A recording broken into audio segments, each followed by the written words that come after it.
everybody. Hope they're having a very good day. Welcome to the fifth anniversary podcast report launch of the Womanhood International Relations. I am your host, the producer and founder of the podcast, Natalia Bonilla, and I'm very excited to share with you the findings, the insights, the lessons, the mistakes, the failures, and the unlearnings and learnings of this 5 years journey and more than 180 episodes that we have recorded so far. And I want to start a presentation sharing a bit about myself and just to give you a heads up of my own personal journey and how I began producing this podcast. So I am Natalia Bonilla. I am an international journalist. I am also a media producer and feminine leadership and entrepreneurship mentor. I've been working over more than a decade in over 12 countries. I have a BA in journalism from the University of Puerto Rico, an MA in international relations from the University of York, and a postgraduate diploma in conflict and peace journalism from the Autonomous University of Barcelona. I've also produced 3 documentaries. One of them, some of you already have seen it. It's called Haití Espera, which talks about the aftermath of the 2011 earthquake in Port-au-Prince in Haiti. And then the second documentary is Ecos del Exilio on the national identity crisis of the Cuban exile community in Puerto Rico. And our third documentary map, which some of you have watched and have supported through the different crowdfunding efforts, which was Ser Mujer en Latinoamérica, a huge production that compiled over 700 testimonials of gender-based violence and gender peace from women in 18 countries of the Latin America and the Caribbean region. It's been a blessing because that documentary led me in this path to launch the podcast, the Womanhood International Relations podcast, and to also give keynote speeches and offer online classes and courses on feminist theory in IR, feminist foreign policy, women leaders around the world, international reporting, and understanding gender-based violence in Latin America. Why this documentary was so important for the launch of the Womanhood and International Relations podcast, because it led me in the research of this documentary, led me to think the structural gender-based violence that women and people from different gender identities are facing. And it led me to learn more about feminist theory in IR and find answers as to why are we experiencing the types of violence, direct, cultural, indirect, and structural that we may be subjected to. So this podcast was born in September 2019 to explore this intersection between women's personal and international experiences, basing on the premise that the feminist theory in IR has, that the personal is political and therefore it is international. So it's been weaving for the past 5 years knowledge on feminist theory applied to IR and shedding light on organizations, inspiring initiatives, activists, researchers, authors, and different people working on gender perspectives and women rights at the foreign affairs and diplomacy levels, as well as civil rights and public and private corporations. Our audience is mostly female IR experts, activists, and entrepreneurs from various fields, and you can listen to the Womanhood and International Relations podcast on iTunes, Spotify, and Anchor FM, as well as many other streaming platforms that are synced to the podcast. So this is an overview of the listeners that we currently have to this date. So right now we are being listened 42.6% on Apple Podcasts. That's our biggest platform. Though we don't have the statistics on that specific platform, so that's let down. But we do have the statistics on Spotify, and we are going to be sharing that with you in a bit. So our biggest audience listens to us on Apple Podcasts, on web browser via Anchor FM and other streaming platforms, and on Castbox. But Spotify makes around 13.9% of our audience listeners. And those are the statistics that I'm going to present to you today. We don't have analytics of other apps such as iTunes, Castbox, and other 7 streaming platforms that we are synced. So on Spotify statistics, we currently have over 757 listeners subscribed to the podcast on Spotify. Once again, the 13.9%, those are like 750 followers on Spotify. Our location of listeners from this platform, 26% come from the United States, 11% comes from United Kingdom, 8% comes from Germany, 7% from Australia, 6% from Canada, India, Puerto Rico, and Pakistan 2%, and other countries around 35%.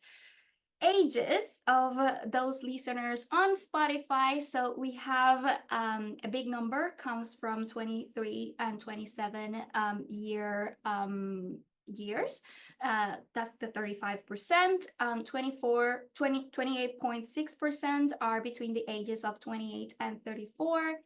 28.6% is also so through the ages of 35 to 44, and between the ages of 18 and 22, that's 7.1%. Who listens to us on Spotify? So Spotify only has 2 lines of gender identities and sexes. So it is female 83.2%, and males 16.8%. Once again, on Spotify, it is said in this platform, depending on how they record those that have an account with Spotify, 0% is non-binary and 0% non-identified. So why launch a data audit on 2024?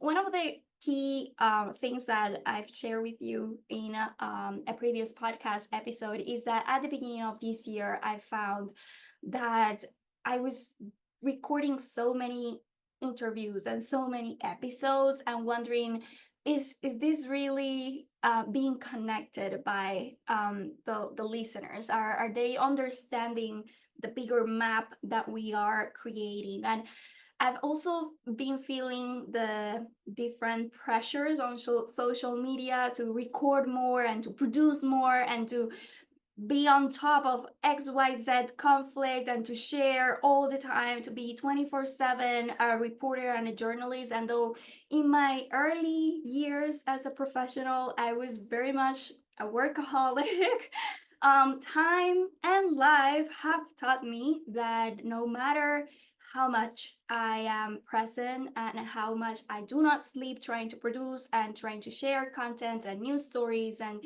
trying to be on top of the latest conflicts and the different news, it would not be enough, because we are living in times of a social media attention economy. So it's feeding the beast, and I was not feeling comfortable with going into that bandwagon of trying to make a name for myself or trying to prove that I'm a best professional on reporting XYZ conflict or XYZ story. So for me, I was very much at the beginning of this year aware that more than 180 episodes was a lot of content that we already have shared. And I wanted to identify and connect the possible data points and stories and trends that we have done so far in order to present it in a way that is clear to understand. Of course, if you want to dig deep into all the topics that we have shared, the purpose is to go and listen to the episodes and to read the recommended links and articles. But I wanted to make a presentation and a data audit because as a media professional and as also a trainer on peace and conflict journalism, something that I've noticed is the need for media outlets, even if mine is very small and independent and a kind of one-woman show, to share, okay, what is the story that is being built? what are the topics that we are focusing on, how are these topics impacting the listeners, and are we aware of the impact that we are having on our communities? And looking at mainstream media outlets, and some of you know that I'm very critical of them, and even some alternative ones that are trying to mark their difference but are following through some of these tactics too, do not necessarily know what they are producing. They are just in a capitalist circle and cycle of, oh, produce over 5-10 stories per day and do not care if these are valuable or not, just like to get more clicks on or get more attention or viewers, etc., but not necessarily understanding how these narratives are affecting the worldview of the listeners, the watchers, or the people are consuming this type of news. So I wanted to identify the main questions from our exploratory episodes and explanatory episodes that can drive positive social change to feminist scholars, feminist activists, or feminist policymakers that are trying to make a difference in the world, and to identify possible outcomes of the podcast analysis and how can this data be used more efficiently to improve the lives of our listeners, of their communities that they serve, and the nations that they are part of. And for that, I want to give a special thank you to Maria del Consuelo Torija. She is the podcast data audits project assistant, and she was also the co-producer of my documentary map, Ser Mujer en Latinoamérica. Maria, gracias, because you have been a blessing. Your worldview and the way that you process data is very complementary to the way that I also research, and she was awesome in trying to organize all the different episodes and try to curate what were the best questions that could be of benefit to feminist activists, movements, and scholars that are trying to make a difference in the world. So yeah, here are her social media, and I want to say thank you once again to Maria, and we call her Shello. And she's been an incredible blessing. She conducts research on sexual and reproductive rights, on femicides and colonialism, and she's part of a feminist collective in Puebla, Mexico. So yeah, this data audit would not have been possible without her. So let me start this presentation also giving you an events timeline as to, okay, so we created the podcast on September 2019, and what were the efforts that led us to today? And it will be very interesting because there were some pitfalls and some failures and some things that didn't came into light. So in 2019, we launched the podcast on Podbean, which was the platform that immediately connected to iTunes. However, after around the first 4 to 10 episodes, Podbean closed, and those first 12 episodes of the podcast were lost. Yeah, very painful, very like, WTF, what am I gonna do about it? So in that moment, I started migrating to Anchor FM and started creating directly on the platform of Anchor FM to start broadcasting and sharing these interviews and episodes. So if you're looking back at the Spotify platform or Anchor FM, you probably will be like, Natalia, where are the first 12 episodes? They were lost. I could not recover them. We had interviews with Vanati. We have interviews with Rebecca Irby from the Peak Institute. We talked about many topics, but those were lost. That's part of this journey. Learned a lot about trying to find the right platform and to save everything that was being shared.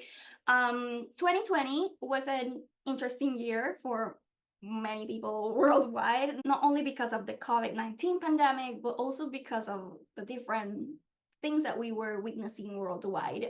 So before the COVID-19 pandemic became widespread, we were producing our first podcast fest called Women and Water. It was released in March, and that was the first event that we created in a beautiful way. And I want to say thank you to Perla Primavera because she was incredible supporter.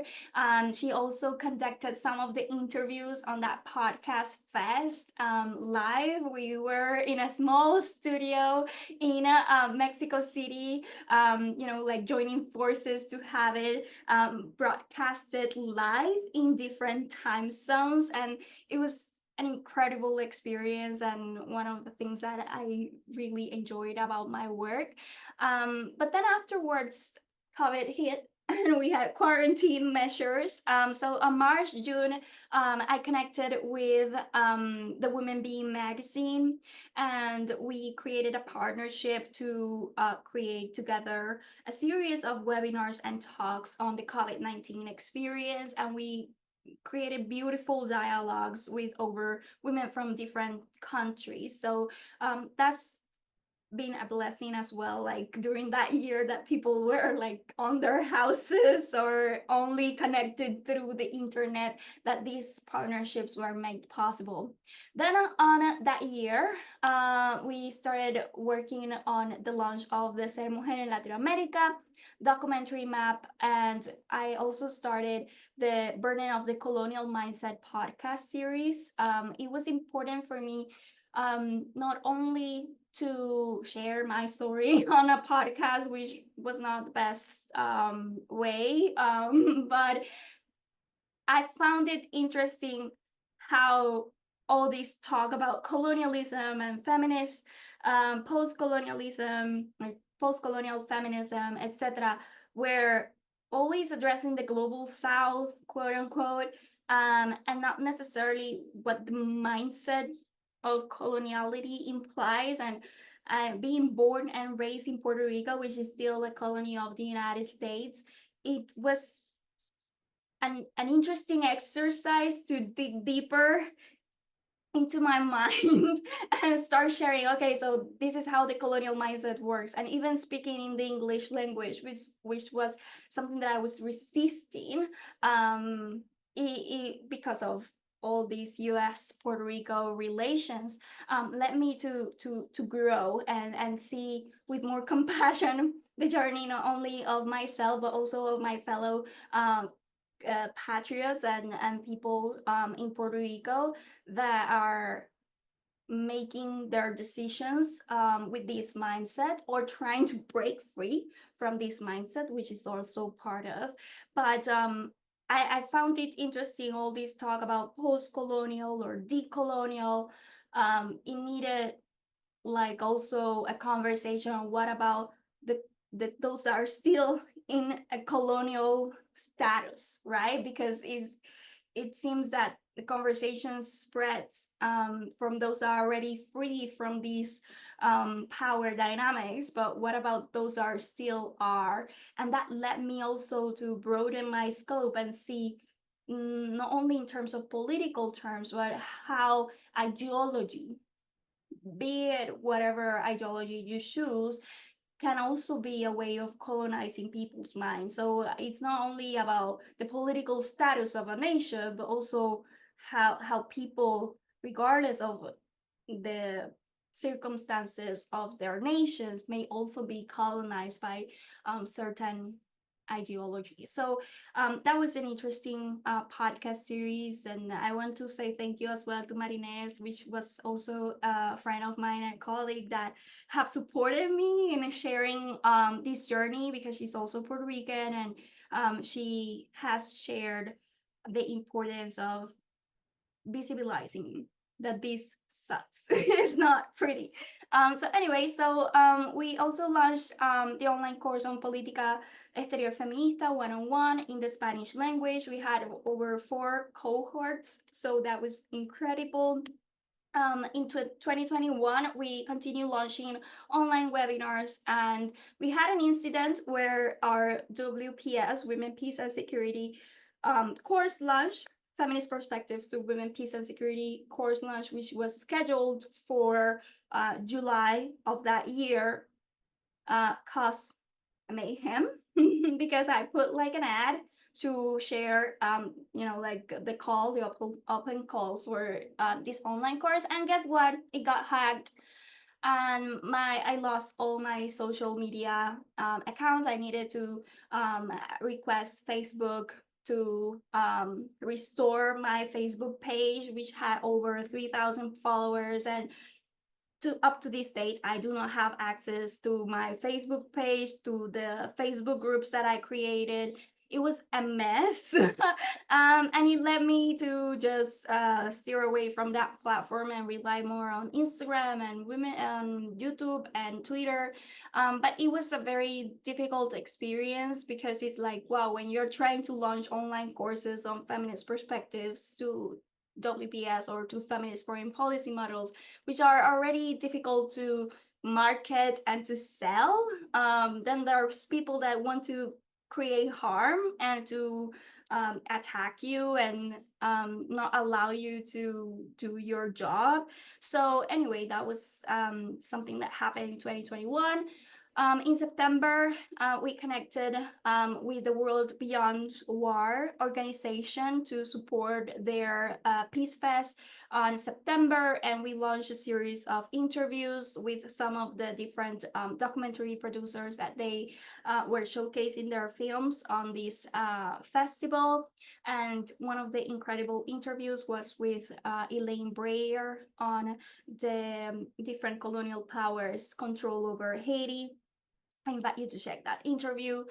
In 2022 and 2023, I started doing collaborations with some colleagues in Mexico to produce sensitive subject interviews on El Salvador, on Palestine, and also with East Turkestan on the different situations of the Uyghur community, Palestinian women, and youth, and trying to reconcile peace building in El Salvador. So these collaborations were very important. I'm gonna share with you why in a bit, but it was a huge teaching lesson. My goal through this podcast is to also open pathways for others that may have different views and may conduct better some interviews because they are more connected to the topics that perhaps I am, because I don't know it. I don't know it all, and I'm trying my best to like research, etc. But I have my own focus areas, and other people are connected to other focus areas and can provide more value for the interviews that are being shared. So in 2023, to end, we had the Menstrual Health, Hygiene, and Education Day Fest. It was beautiful. We had over 4 interviews on sustainable menstruation startups. We also had interviews on the different journeys of menstrual health, hygiene, and education in several countries, in India, in Colombia, in Latin America region. It was very eye-opener on how we relate to blood, menstrual blood, and water, and how all the many taboos that are still in place in some of our countries. So without further ado, let's begin with the insights on how the explorations started. How is it going? What are the key insights to share? This is going to be a brief presentation on the insights.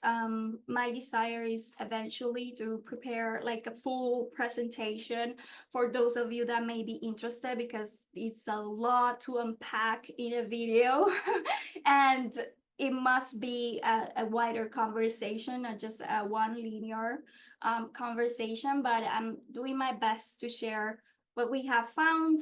And if you're interested in learning more or in creating something together, like conversation for your communities or for the different spaces, institutions, universities that you may be in, do not hesitate to reach out. I'm gonna be listing down below all the information for contact. So I'm gonna present very briefly how it started.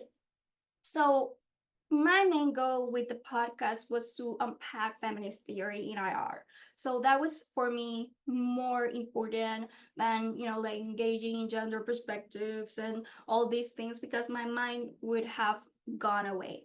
I found something in feminist theory in IR to solve the question that I had with this documentary Maps and Mujer en Latinoamérica is why women were experiencing so much gender-based violence at structural, direct cultural levels. When I started learning about feminist theory in IR, I started seeing how the system of international relations, of politics, was not created for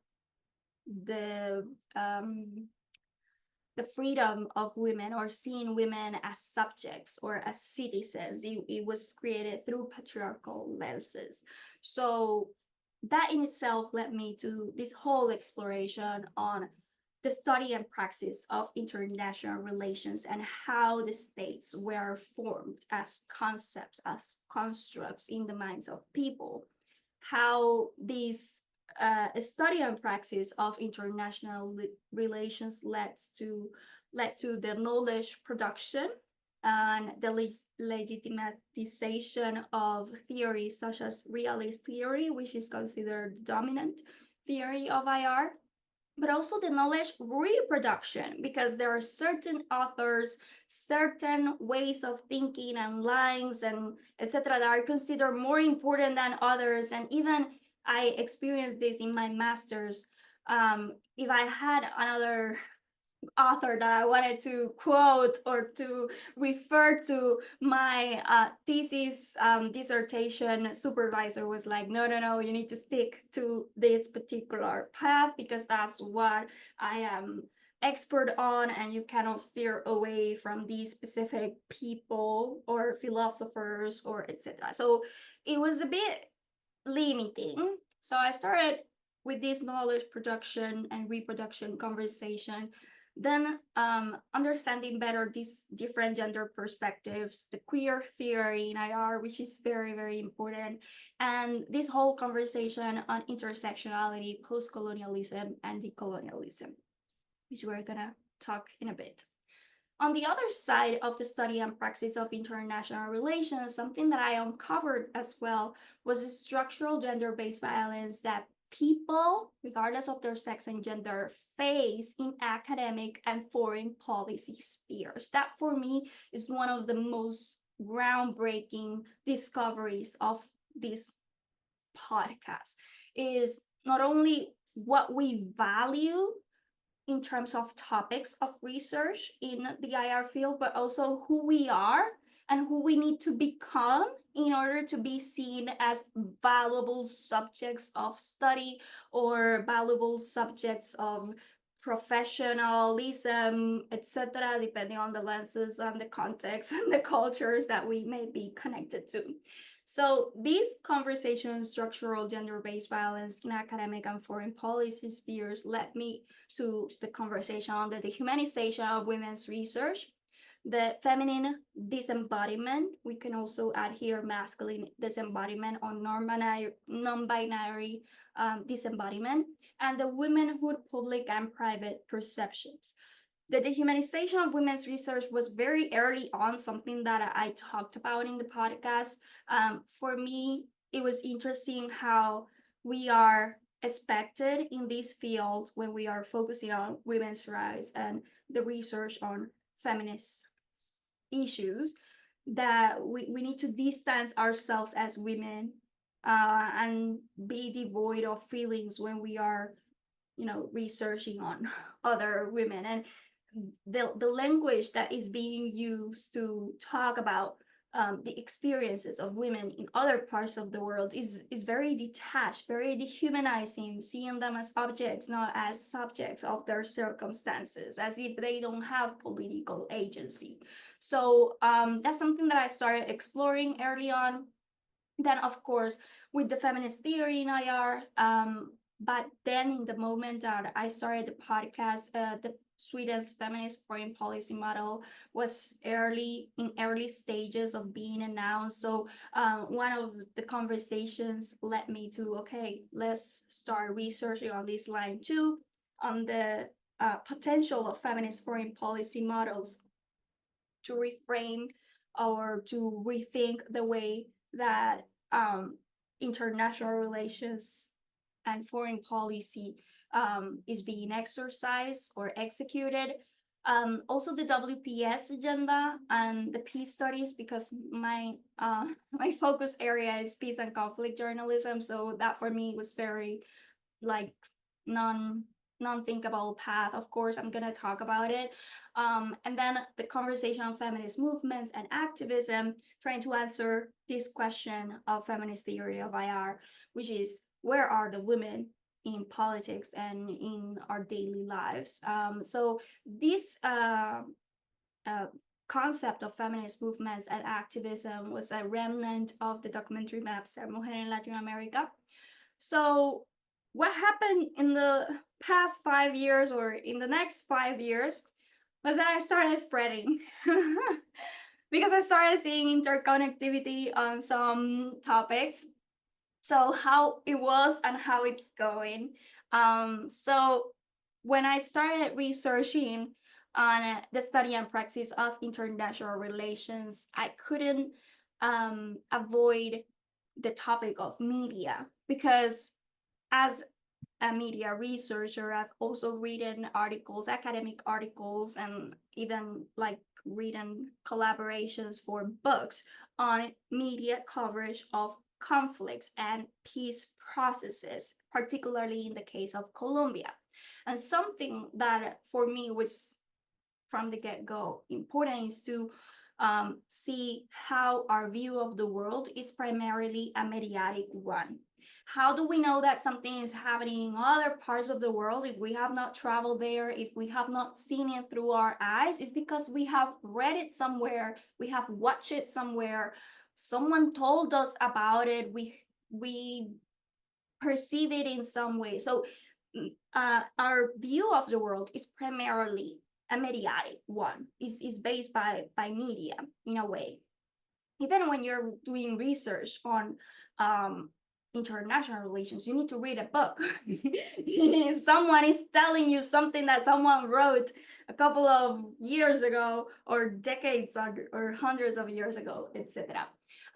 So interesting for me was, okay, so if the study and praxis of international relations is problematic or something worth rethinking, if not to use the word problematic, because I don't want to use always negative tone, how media covers international news is very important, because people in academic and foreign affairs fields and spheres of power are quoting or following what the media, international, traditional, social media, etc., are talking about these specific topics. So how media culture frames careers in the IR field was something very, very fascinating as well, because some of you that may be still learning about international relations, or early career professionals, perhaps may be like super excited of entering in foreign policy or entering in feminist foreign policy or studying, etc. I've talked to some of you about this, and there's a need, a growing desire to be someone like this person that did this a couple of years ago, or this specific movie inspired you to, pursue this career, or make you think that you could make a difference, like all these things, how films, radio shows, or podcasts, even this podcast and many other incredible initiatives, media initiatives around the world, are also framing the career in the IR field. And then the whole conversation on social media warfare, which is a whole nother topic for another day. But we are living in post-truth era, and the recent conflicts in Gaza, in Ukraine, and in Yemen, in Tigray, and in Congo and Sudan have, as well as East Turkestan and Bangladesh and more, are on bringing over the conversation on misinformation, disinformation campaigns, and social media warfare. And I found it important to address it as well in the podcast, because these disinformation and misinformation campaigns, these concerted efforts to twist the versions of the truth or what is the truth, etc., are affecting how we produce knowledge in the IR field or how we perceive the world. Then we move on the other side of intersectionality, post-colonialism, and decolonialism. Something that I started exploring in these 5 years and through the more than 50 interviews that we have featured so far and different explorations was the connection of masculinities and WPS agenda, as well as climate change, and how culture frames racism and classism and reproduces certain coloniality of knowledge and coloniality of being. And these are still topics that are very new to the podcast, and I'm learning more how to incorporate better. But it's just bringing more dimension on this particular rubric. And then on feminist theory in IR, peace studies, we started talking about transitional justice, but also about psychology and sociology. And I know that some of you found much value in these conversations as well, and the interviews that we have featured on these topics, because it seems that in peace studies is very fixed. It's like, oh, you're creating this specific framework of change, or you are following these specific ideologies or ideas to pursue negative peace or positive peace, etc. But it's like, what is behind it, and how are people relating to one another to achieve peace? And these are conversations on the psychology and sociology fields that I found very, very valuable, and we are still barely uncovering because there's a lot to share. But then just to end this exploration, we are going to be talking more in depth in a bit.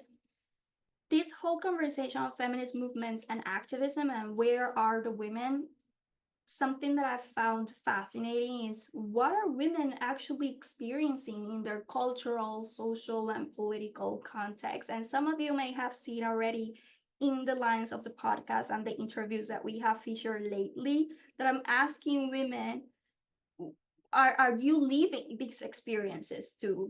Because one thing is to research about it and you being like far away in the comfort of your home, and another is like, how is this actually touching your daily lives?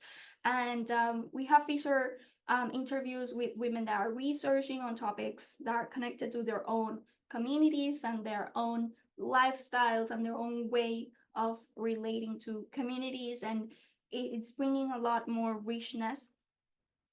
What are they researching on and working on, these women, and where are the women? What are they researching on and working on?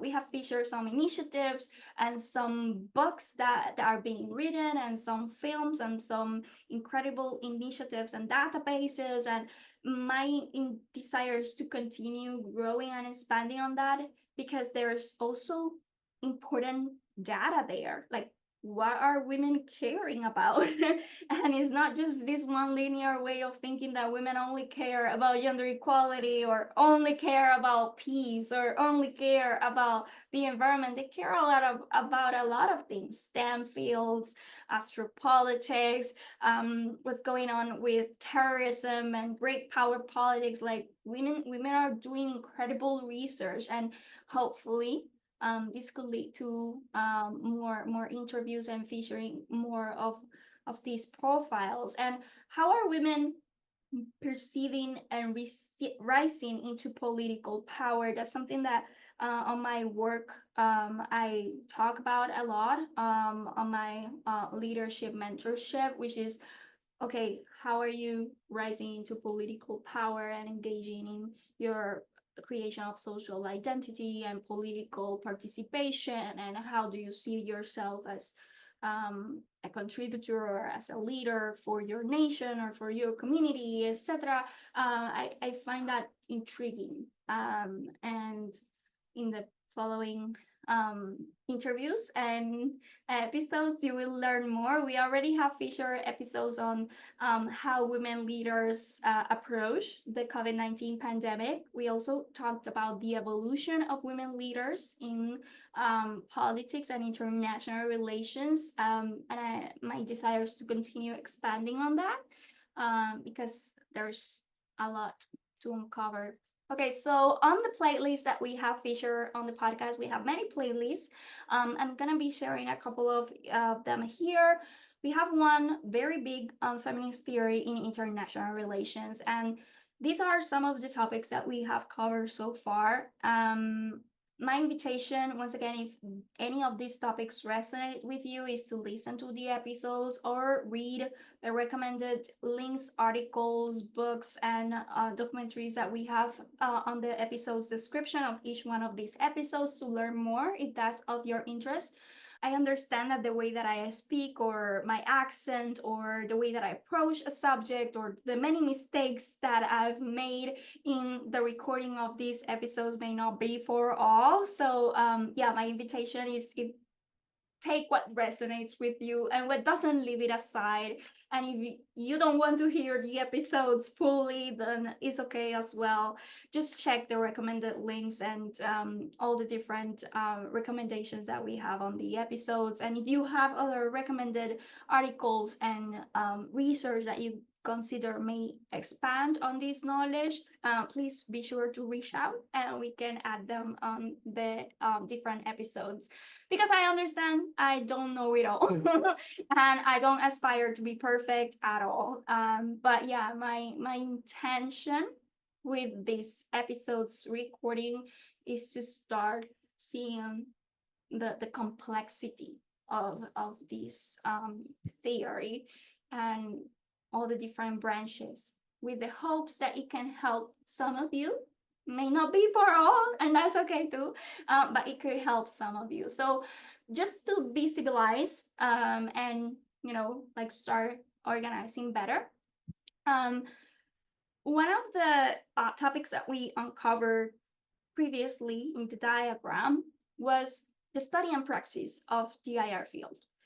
That's one of the key items that I have for the presentation of today. If anything, this is something that I invite you to take with you, as well as to check the key questions that I've shared on the the 2-pager of the podcast report launch, where you will find the key question. I've picked here a couple of episodes connected to the study and praxis of the IR field, and one of them is the androcentric and gynocentric view of the world. And I found that very fascinating. That's a research topic that I pursue throughout the podcast, which is this conversation about extremes. I found it very fascinating that whenever we want to achieve the middle, it's difficult to stay in the middle. We even move towards one stream than the other, thinking that by moving to the other stream, it will balance the equation out, and that doesn't always happen.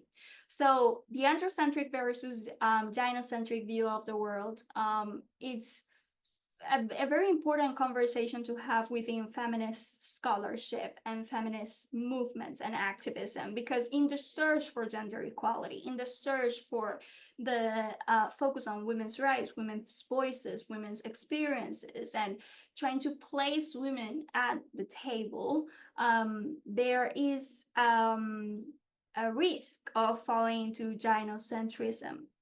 And that's something that we explore there, this conversation as well, on how international relations think tanks and universities are very much androcentric in the way that they choose focus areas or topics that will receive grants or funding, and what is the research that is considered more important than others, and why is it that topics that feminist scholarship and feminist activists and um, feminist professionals are not being addressed at all.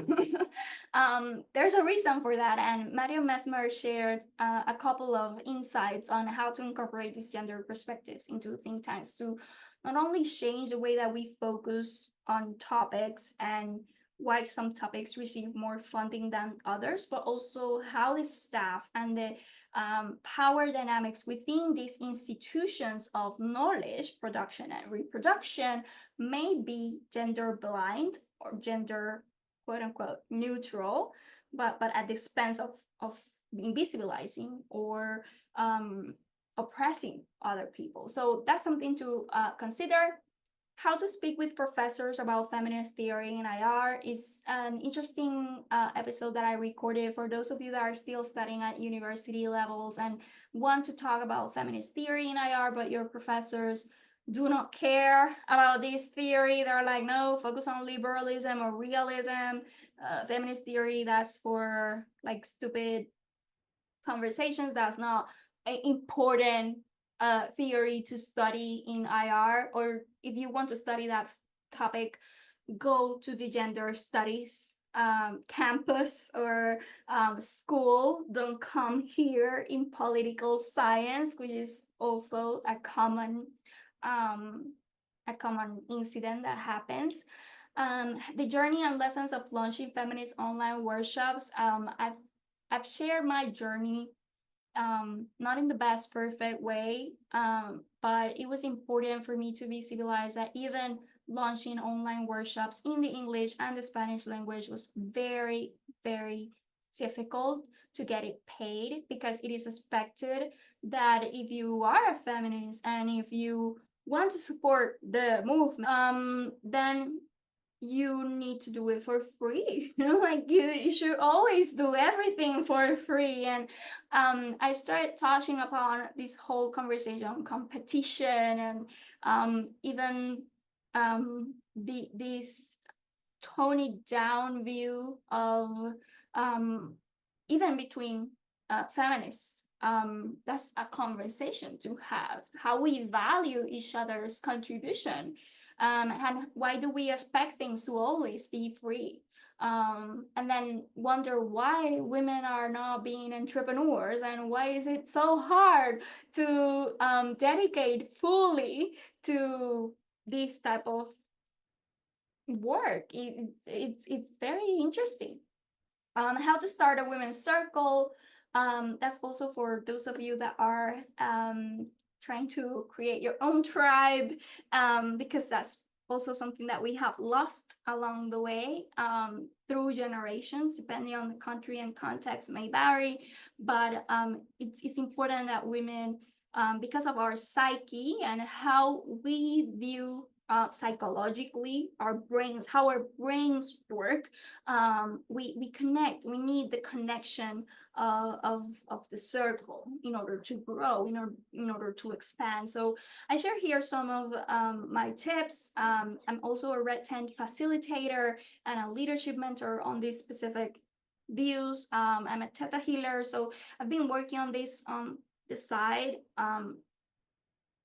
Important knowledge that in this field is not considered important, but for personal and empowerment practices, they work very important for women. And then I started addressing the inner and outer masculine and feminine imbalances. That was something that I noticed. My one of the biggest episodes that opened my eyes was this masculine and feminine national cultures index, because it opened my view of the world in a way, made me think, of course we are seeing these connections and these manifestations at state levels of actions and behaviors of states towards people and populations and other states, because we ourselves are embodying some of these behaviors too in our daily lives. So I started working on this exploration. I'm still working on it, but yeah. Revaluing women's IR analysis in traditional social media. That was a very fun topic to address, because it's the way that we look, the makeup that we put, the clothes that we wear, how we speak and are perceived to be more professional or more attractive or more XYZ. And then when you see men in the IR field delivering their political commentary or their IR analysis on XYZ topic, they are just very basic, wearing simple clothes. No, sometimes they don't even brush their hair, or etc. But women are expected to look a certain way in order to be perceived as serious when addressing XYZ topics in the IR field.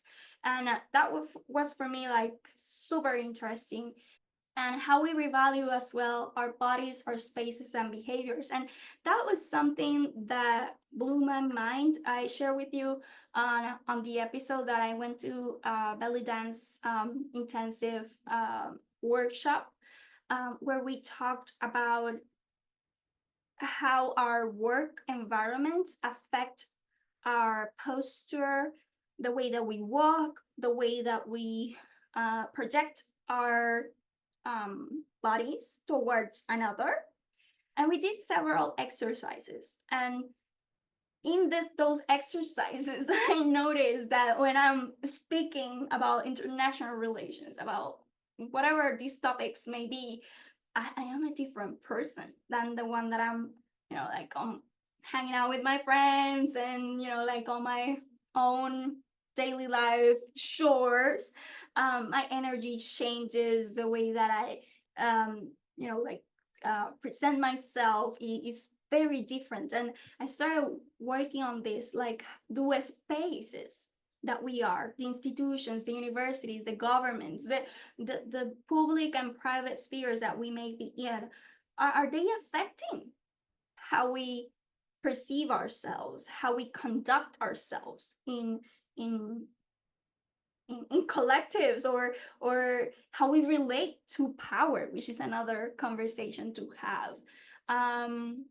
Yeah, these are very valuable insights. I invite you to check those episodes if you want to learn more, and share your impressions on social media at womanhood_IR.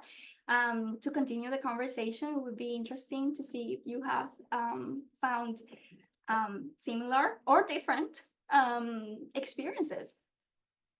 And then we had on the same playlist other topics that are more connected to this feminist theory in IR, not necessarily the praxis or how we ourselves study, but rather types of focus areas that the IR field lead us to.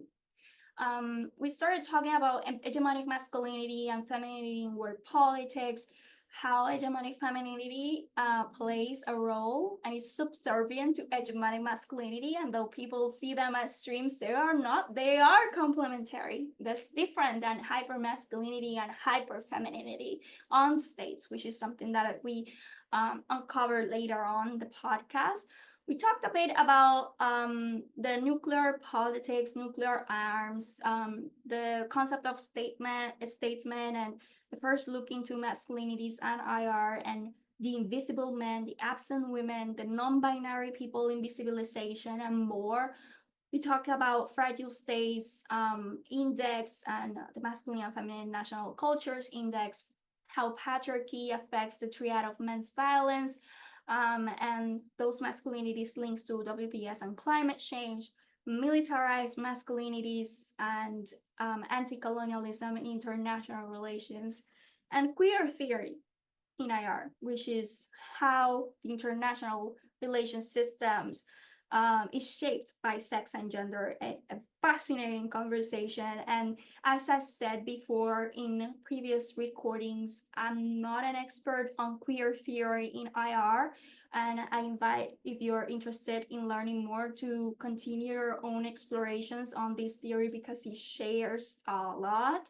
I'm continuing my research on feminist theory in IR, but I do see a connection between the two that it's very very important. But yeah, it's super fascinating. We also have playlists on women, peace, and security. We wanted to focus on these playlists mainly on the stories of people that are either living through post-conflict areas or scenarios, are working on peace building, are researching on these topics. And at one point, we tried to find interviews on current events, but it was very difficult to follow. And that's something that I wanted to share in this podcast presentation, because I know that constructive criticism is, oh, but Natalia, why don't you interview more about conflicts around the world, etc. I mean, it's it's a it's a complex answer. One of them is that at the beginning of the podcast production, I did try to get a lot of interviews, and I got turned down by many feminist activists or non-feminist activists, and people are working in NGOs and international development agencies, etc. Because my podcast was not known, I was not known. They were asking my intentions, and they were sensitive topics, and they wanted to give the interview to CNN or to BBC and all these places, and it was very very hard, one, to get interviews. Second, sometimes they ask for a fee. If I wanted to interview them, they wanted me to pay them to showcase their insights or their analysis on the podcast. And this is a volunteer, independent, and small platform. I do not make this for money, so basically it was not feasible.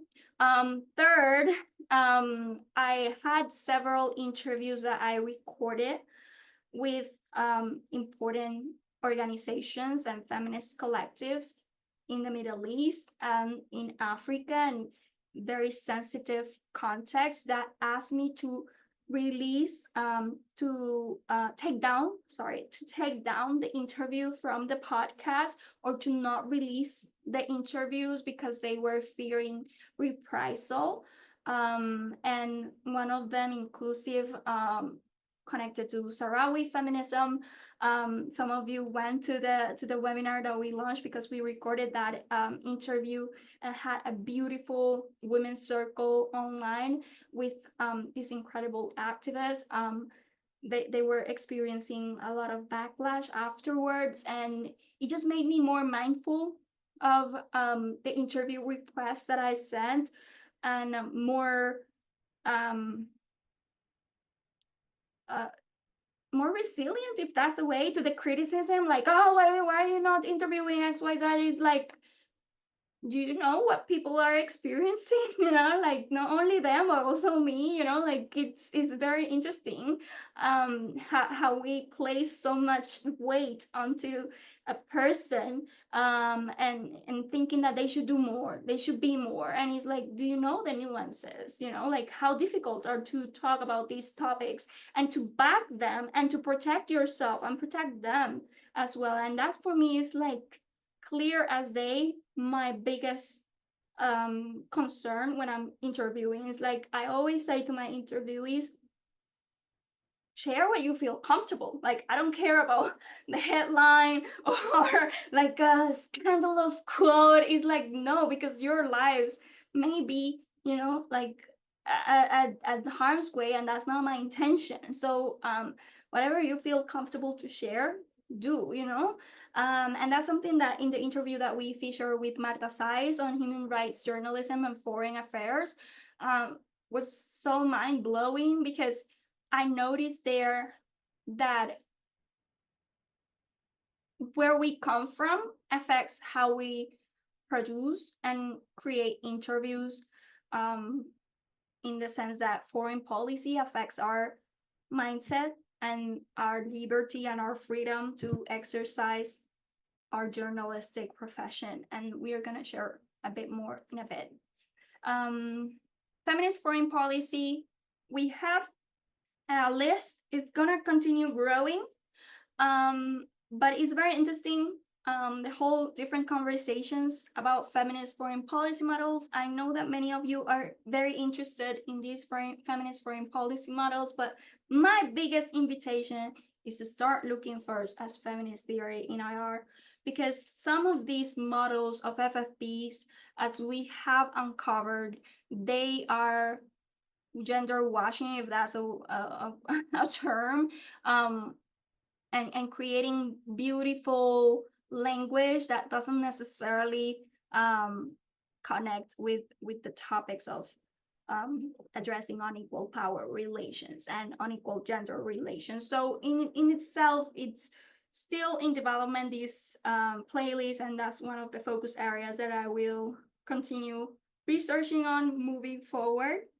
And then one of my favorites have been the opening up to media representation and women in power. And some of you are, like looking at these films and sharing your views and reviews on Borgen, on The Diplomat, on The Queenmaker, Misbehavior, Matrix, and more.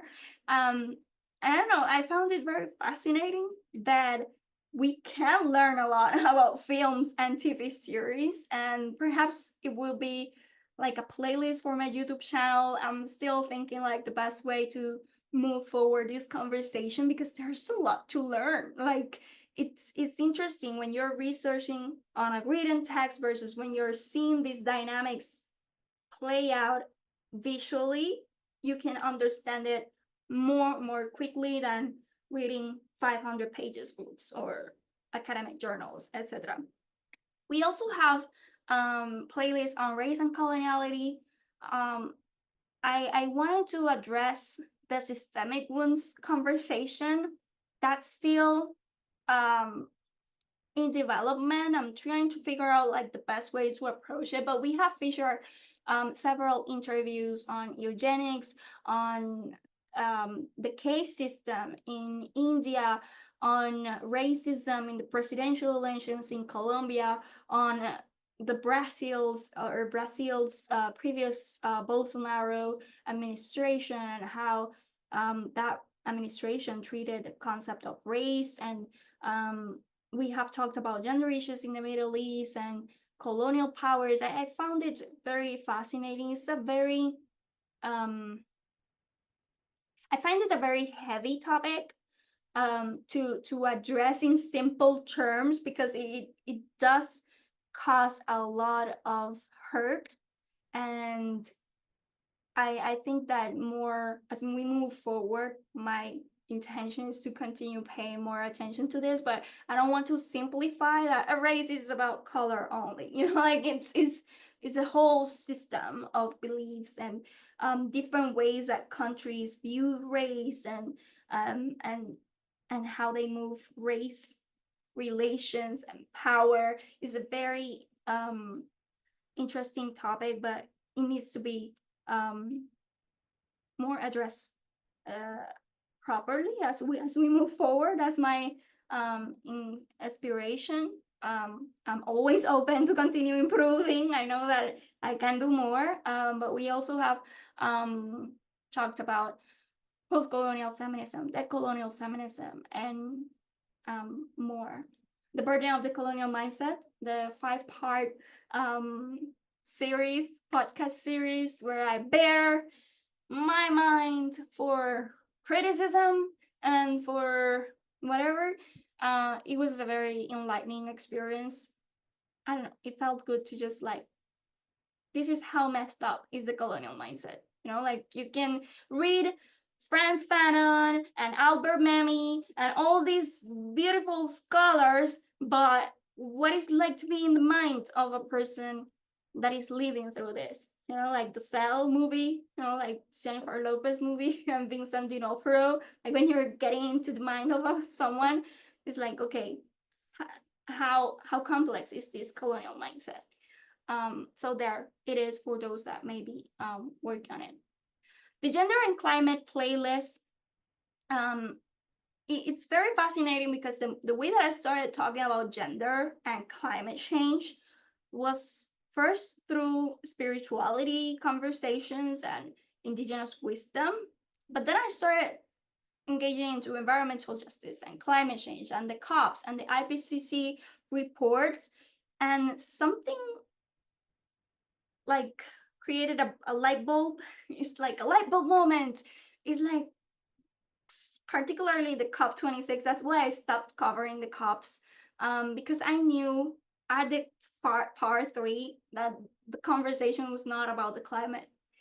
We had so many actors in this topic, in the COP. They were all speaking truth, but they were not aligned. Their efforts, their words, their thoughts were not aligned. So of course there's gonna be like disruption and disagreements and not getting along, and because there were so many inconsistencies and hypocrisies and ironies and cynicism and a lot of things that it's like if you are not aligned in your words, in your actions, in your thinking, etc., even if you're like an environmental activist and or a corporate of a multinational, etc., is the whole conversation on climate change will not move. It's gonna continue going in circles, and that's something that I don't know, I saw it clearly in the COP26 reports, and some of you wrote me an email sharing your views. I got like a very weird email from an organization in Canada that listened to the COP26. It's like an environmental organization in Canada, and they basically were like, why do you call it energetics? You know, it's, but I don't know what you call it energetics, but I understand where your line of thought is, because we see the misalignment and it's not gonna get us farther. And something went on, like this light bulb continue shining a light on all the other topics that we address on environmental impacts and water and menstrual health and education. Yeah. These are topics that I'm going to continue expanding. The topic of water for me is very, very important because of my own personal story and the lack of water, of clean water access, and how it has affected only my own personal well-being, but the well-being of Puerto Ricans, and with the different pharmaceuticals that we have here, deteriorating the quality of our water, the contamination and the pollution of these colonial practices. It has affected the well-being and the health of the citizens, the land, the flora and the fauna. So yeah, these are topics that I'm also working on and learning more through the Water and Communications program with the CIWI for the 2nd year in a row. I'm excited to continue expanding on these topics and so much more. Okay, so to finish this presentation, I'm gonna leave you with the episodes ranking. So this is a ranking of episodes that we have so far. Episode 2021 was basically, and still is up to this date, the most listened episode, which is why feminist theory matters in IR. Probably will record an updated version because I was a couple of years ago and my accent and the way that I was speaking English was very bad. I got improved through the years. So yeah, I look forward to creating an updated version with more information about feminist foreign policy models and more. Episode 48, episode 50, 12, these are between the 200 and the 200 and the 150 listenings on Spotify. Once again, these are episodes ranking on Spotify. I don't have the analytics on iTunes and on Castbox and web browser, but this is what we have. Okay, so to finish off, what is the living map that we are creating in the podcast? So in international relations, there are three levels of analysis: the individual, the state, and the system. Something that throughout these 5 years, we have come to realize in the podcast, at least in my own explorations, is that perhaps we are overcoming these three levels of analysis, and eventually there will be a fourth, or there will be like a rethinking of all these three levels of analysis. But so far, this is what we have, and this is how we started the explorations on the podcast. The individual level, this is once again an overview because this is more complex than I can share in an hour. We have the anthropocentric, the androcentric, and the gynocentric view of the world. It's very interesting because as we start talking about how we view of the world as people, we sometimes do not see ourselves as part of nature. We see ourselves as the center, and then nature is one of the many elements that is around us, which is something that people in regenerative cultures and regenerative practices feature the life at the center, and humans just being part of life, but not the center of it all. And these are ways that the individual level at the IR field is being framed, either through anthropocentric, androcentric, or gynocentric views of the world and nature, not necessarily seeing the individual as part of life, like life at the center, life-sustaining view of the world. That's not what's happening. This view of the world is affected by societal, religious, and cultural values. It is also subjected to or connected to the relation with subjectivity and citizenship. Citizenship is a topic that we explore at the beginning of feminist theory in IR, how the concept of citizenship has evolved through ancient Greece to nowadays, and how, as a legal term, it provides individuals with a social identity that is legitimized in specific contexts and spheres. But even if you have citizenship, it doesn't necessarily mean that you're reclaiming subjectivity. And that is a whole other concept that I found through women empowerment workshops that I've given, is that women sometimes do not see themselves as subjects or agents of change. And it's not that they see themselves as objects, which is once again the extremes. It's like, oh, so you do not see yourself as a subject, then you're probably seeing yourself as an object. No, it's just that subjectivity is not being reclaimed. Person behaves and thinks that has subjectivity, but is not aware of how that subjectivity is framing their identity and their relations towards others. So it's very interesting and tricky to unpack, but I'm putting it as part of this individual level of analysis. Then this relation with subjectivity and citizenship is connected to the relation with power. Some people believe that by forming your personal identity and your social identity, then that means that you have power. That's a given. It's like, now you have power. But that doesn't necessarily translate always, once again, depending on the societal, religious, and cultural values that the individual is connected to or is part of, or rejects, which is another topic. This relation with power in the IR field, because this could be extrapolated into spiritual, economic, cultural realms. We have political participation, activism, and leadership. And then this relation with power in subcategory, I don't want to fall into this hierarchization, but in a complementary view, is connected as well to gender, race, coloniality, classism, and more. That's from one side. The individual, as it is being formed in this IR field, with the feminist theory in IR, we have found that may be subjected, depending once again on the culture, the society that the person was being born and raised, the country that they belong, etc., to a patriarchal mindset through feminist theory in IR.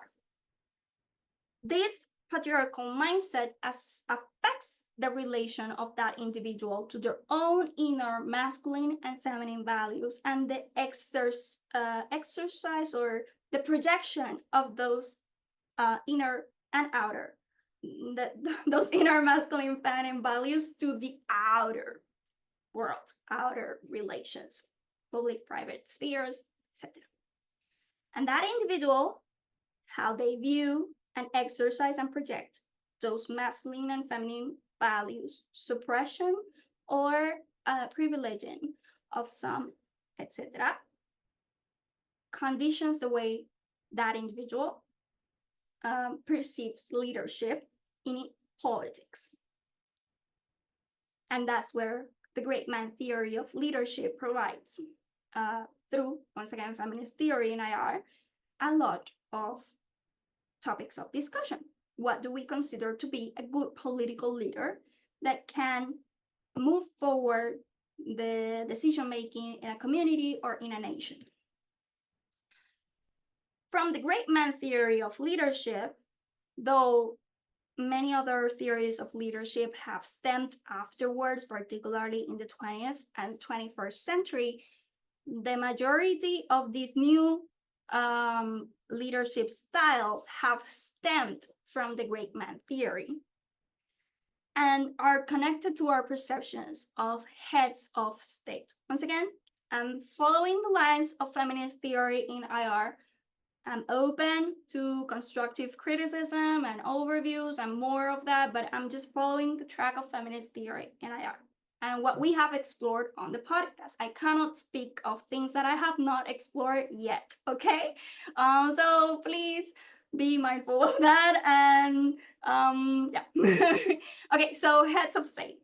These heads of state, through the great man theory of leadership, start reproducing that view on the concept of states. And one of the things that we learn in feminist theory in IR is how the state was created through the concept of a man. And that in itself is a very masculine origin and perception of the state, the great Leviathan, and how the state as a man that conducts himself as a man engages with domestic and foreign policy. Queer theory in IR talks about the state, and I put it there as, once again, another theory to explore more of on how the state may perceive or behave or engage in domestic and foreign policies that are connected or shaped by sex and gender. And I put it there, once again, as something to continue exploring. But this state exercises and behaves as a structure that is devoid of humans. I know this sounds like cuckoo stuff. It's not that people do not exist and do not run states. It's just that their sex and gender gets invisibilized or becomes meaningless, if that's the better word. Once again, through feminist theory in IR. I understand if a lot of people do not see this, kudos. You know, like this is part of the explorations that we have done so far. What this leads is having missing men, absent women, and invisible non-binary people engaging in state matters.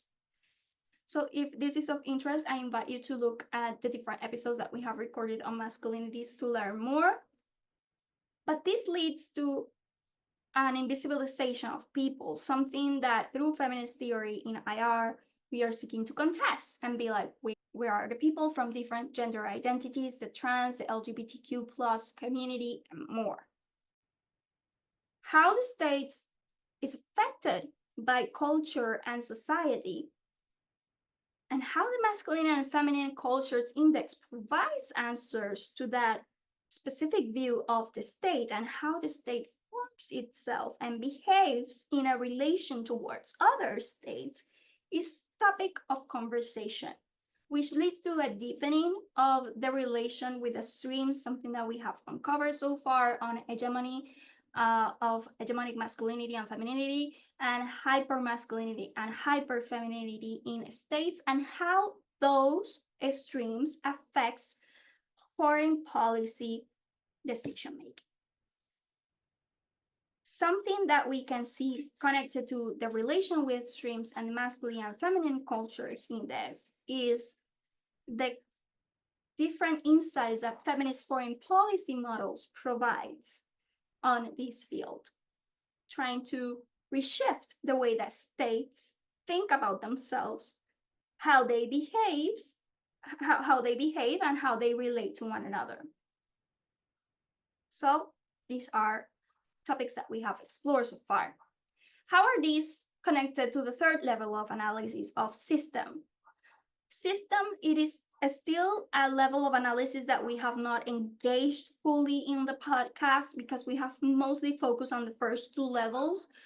And the system is more complex and more difficult to unpack, but it's still underway those explorations. And I think one of the first ways that we see the system is, perceiving the system as part of the United Nations system and the CSW, the Millennium Development Goals, the Sustainable Development Goals, the WPS agenda, and more, as if that's like in itself, the United Nations is the system level. But no, the system encompasses a lot of other actors, non-state actors, international NGOs, public and private corporations, economic stand views and systems, great power politics, nuclear politics, global phenomena on health, on trade, on international IT or international technology, artificial intelligence, conflict, human rights, and I'd put here ideological, scientific, religious, cultural, and feminist values, because the system is shaped by those ideologies as well. And I know people don't like the word ideology because they think, this is a bad word, etc. But is it a bad word if we are being moved by ideas? Aren't we? Regardless of what kind of idea, but ideas are still there. When those ideas become ideologies, that's something different to explore. But this is a level that we are still unpacking on the podcast, and one that I think connects the three, at least in the podcast that I'm producing. I understand if people don't like this topic, but for me, as a journalist and as a media producer, this is for me important, is how the media relates to IR and how there's an interconnectivity on how the media affects people, individuals, and the perception that individuals have on the states and on the system, and how the media covers states' relations and creates ripples effects on the system. And before, I talked about traditional media, social media, and media professionals, and something that I uncovered while speaking with Marta Saiz on the interview that we did on human rights and coverage of human rights, was how foreign policy affects journalists. And there was a topic that we addressed, and I'm sharing this with you in case you are wondering, because she's from Spain and I'm from Puerto Rico. But Puerto Rico doesn't have a foreign policy. Our foreign policy is the foreign policy of the United States because we are a colony of the United States. So my way of thinking of the world, and I understand my own biases, and people may be like, Natalia, you are like XYZ, fine. But my view of the world comes from those cultural conditionings, my education system, etc. Her view of the world comes from another educational system and another perception. And it's interesting because the interviews that she has found and worked for, and the different stories that she have developed, are stories that I, as an American citizen, once again, Puerto Rico is a colony of the United States, as an American citizen, I cannot work on. It's not easy for me to get those interviews because people from different parts of the world may have their own prejudices or stereotypes about Americans or American people or America, United States, etc. And they may want to like say no to me, etc. But it's very fascinating that these nuances get lost, and it's easy to criticize as if we are not trying to make an effort, or not, or we as media professionals are not subjected as well to foreign policy. So it's interesting. Okay, so topics still left to explore and dig deeper. This is a list. I am open to receiving your comments and your feedback. If there are other topics that we need to cover, there are some topics that, due to the nature of them and the heaviness that they entitle, and I don't feel like I have yet the emotional capacity to handle the gravity and the seriousness of some topics, but I'm still working on that, on therapy, and like trying to figure out the best way that I can provide these new interviews and research on these topics. But yeah, I have to acknowledge that I have limitations mentally, emotionally, and of my own capacity to continue exploring more. But that's one of the reasons why I wanted to do a data audit and see, okay, so this is what we have solid right now and where we're moving towards the next interviews. So I appreciate your patience and your understanding, and I get it if you wanted me to cover more topics that are, like more present or more current events, etc.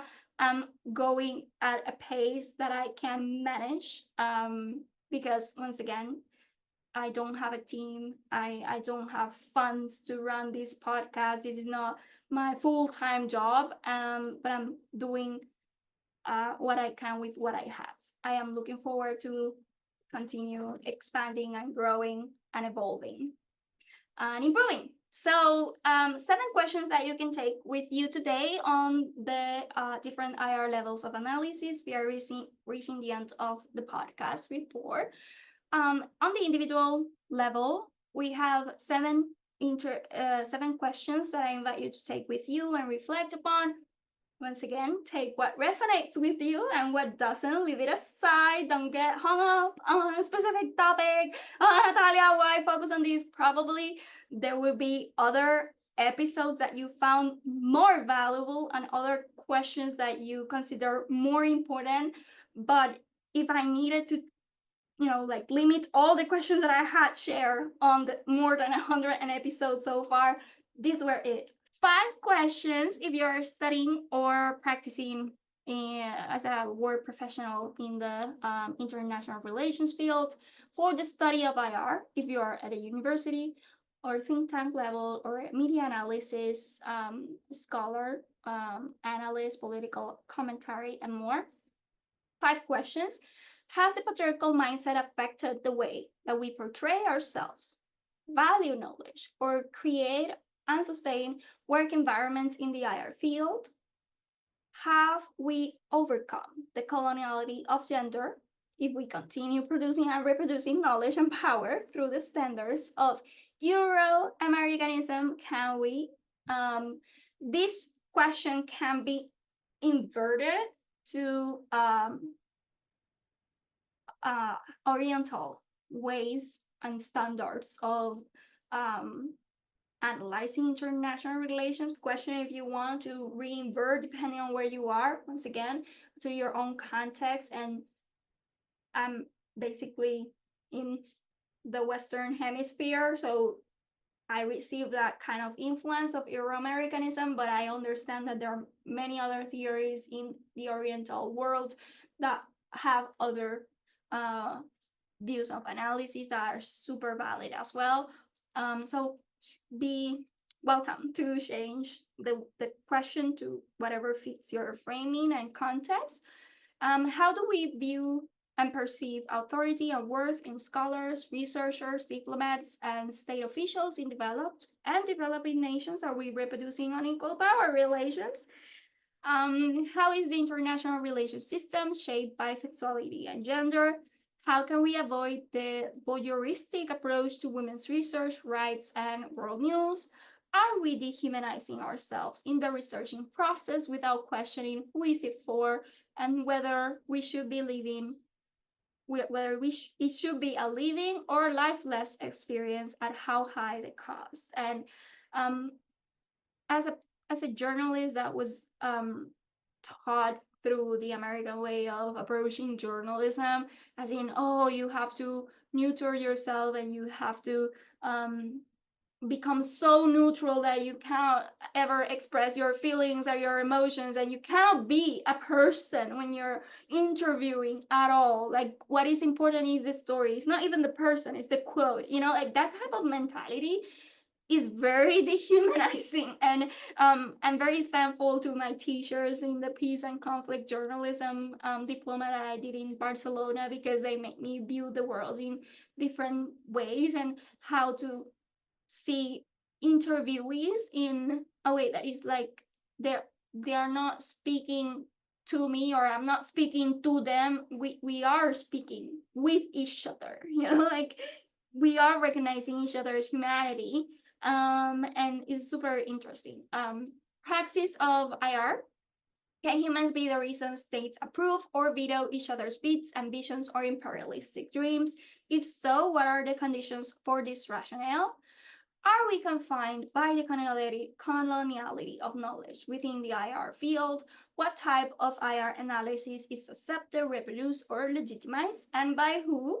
How and why are feminists from the global south subverting IR theories and FFP models through praxis?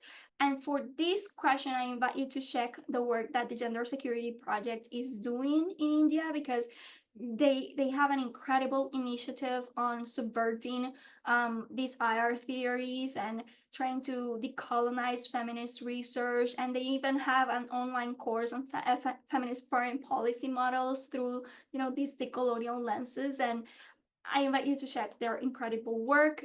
Also, the work that the International Women's Development Agency in Australia is doing as well, to connect and visibilize the indigenous populations' views of foreign policy that are already feminist, and it's super interesting because it goes beyond the Westphalia Agreement and how states were formed. Like, the question opens up as in, were feminist foreign policy being done prior to the conception of this Western view of the state? And it's super, or Westphalian view of the state, super interesting. I invite you to check those organizations that are working incredible research. How are governments using games or sports to show superiority or demoralize people from other states and play into a specific imaginary of power? So imagine that we did a review on the Queen's Gambit, the chess TV series, the chess championship between the Cold War period, and we are just a couple of days away from the Olympics in Paris. So if you are a sports fan and you are following any of these different sports events, figure out if this question may be of interest to you to continue exploring, if this imaginary of power is being reproduced or taking form or becoming more prominent, etc. Where is power exercised in state neutrality? How is militarization appealing to our country's concept of power and possible hero mentality? And are great powers and personal powers, depending on the leaders, dynamics, primal, or developed? Super, super cool question to answer if you're interested. 3 questions for those of you that are in feminist movements or feminist activism or that consider yourself feminist. 3 questions. Who gets to speak about women to reframe, reaffirm, reimagine, and advocate for their experiences? Are we so deep into the rabbit's hole that the fear of naming the problem is bigger than the desire of solving it? Are we remembering women as political actors or only as victims of violence? How are we building the collective memory of women in our countries? That's a topic that I'm also taking for my own exploration and reflection. How are feminists and feminist movements framing their activism? How can our feminist values and feminist principles and human rights principles weather the storms of domestic and international crises? And this is connected to 3 questions for feminist foreign policies scholars, or if you're following the development of feminist foreign policy models. What are the feminist values, economic and social pressures states are responding to, and why? Are we externalizing our wounded feminine and masculine in our protests against the state and even in this ministerial conference on FFPs? And are feminist foreign policy models spreading in an imperialistic way? Are states reacting to feminism as an international security threat? The two can be happening at the same time. They are instances. Not saying that every state is doing this, but some states are playing double game. So I'll leave it there. If you're interested, check the episodes where we talked about this fully. And I want to finish off sharing my personal interviews that I really enjoyed so much and made me grow a lot. My view of the world expanded on this conversation on the personal is political and the political is international. So to end this presentation and this podcast report launch, if there's any question that I wish you take with you to continue reflecting upon and working on your own self and your own communities is, how do you relate to power?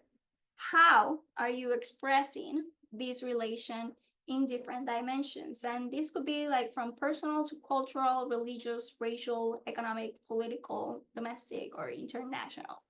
Um, let the question open doors to continue exploring, and yeah, that's my biggest invitation. I want to thank you all for your time. Thank you so much for supporting the podcast. Thank you so much for your constructive criticism, and I hope that this can provide some more light. I will continue learning and unlearning and continue growing and improving, and your support means a lot to me. So I want to say thank you. Invite you to follow us on social media at womanhood_IR on LinkedIn and Twitter and on Instagram. You can also follow me on those networks at Natalia Bonilla.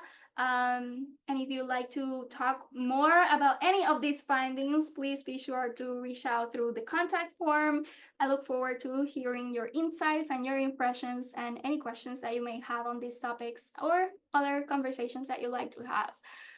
Thank you so much for tuning in, and talk to you soon.